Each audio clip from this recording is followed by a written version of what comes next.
When we have a teen that's coming to us from home or they're being transported by their family, we make it a really intentional effort to have them meet with as many members of the team as possible during the time that they're here, and just to get like a face to a name, get things rolling where you feel like you have a relationship with somebody from the very beginning.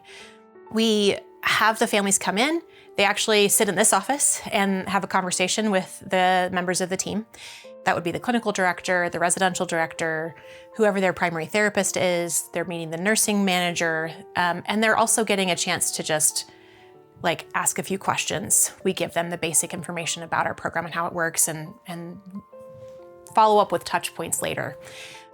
After they've met with the team and signed any necessary consent forms, like we collect any medications that parents might have brought with them and get them categorized. We're also making sure that the students' belongings that they came with, the teens' belongings that they came with are being inventoried. So we're like putting name tags on them and we're getting their stuff organized. There is a search of their belongings, there's a search of their clothing, and they do complete a urinary drug screen to make sure that we have accurate information about what comes up on that from the minute that they got here.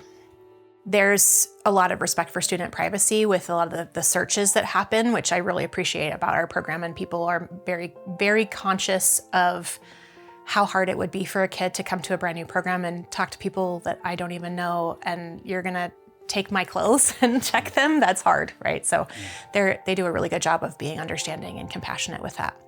After the student goes onto the floor, we do spend a little bit of time with the parents in the office, just allowing them a chance to have some conversations with us too, in case they had other questions or things that they wanted to share with us after their student had stepped out. The entire time a student is here in our program, they are in line of sight of a staff at all times. If we're seeing that a student needs more support, we're making a decision to put them on what's called safety. Safety is that the student stays within arm's reach of a staff at all times. Sometimes that is manageable along with all the other kids that are in the space, and sometimes the student might require a staff to be with them individually, rather than being a part of the rest of the community. So sometimes if a kid is needing some more space or time just to decompress or slow down and process, we have some quieter spaces in our building, that including our sensory room where the students can go. It literally is a quieter space. It's softer materials in the room, so there's no sound transferring as much as in some other spots.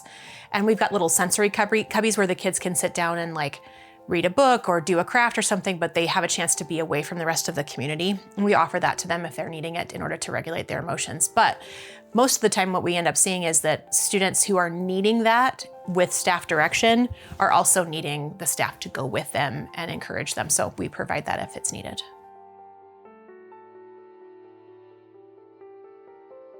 We have really intentional touch points. The clinical director is following up via email. The residential director is available for questions and like updates over the next few days when there's a new admission, where you can have a conversation with the person who knows what's been happening with your kid day to day after they've just admitted. So that's a really helpful point. And your primary therapist throughout the length of stay is going to be your primary point of contact for anything related to treatment. So if you have questions about the treatment plan, or you want to know, is my kid like experiencing specific symptoms, your therapist is the best person to talk to, and you'll receive their contact information and you can reach out to them at any time. We have regular therapy sessions every week, individual and family sessions scheduled. So that's also a good time to get follow-up information. But if there are other things outside of those scheduled appointments, people are welcome to reach out to the residential director who's available to give you an update on things.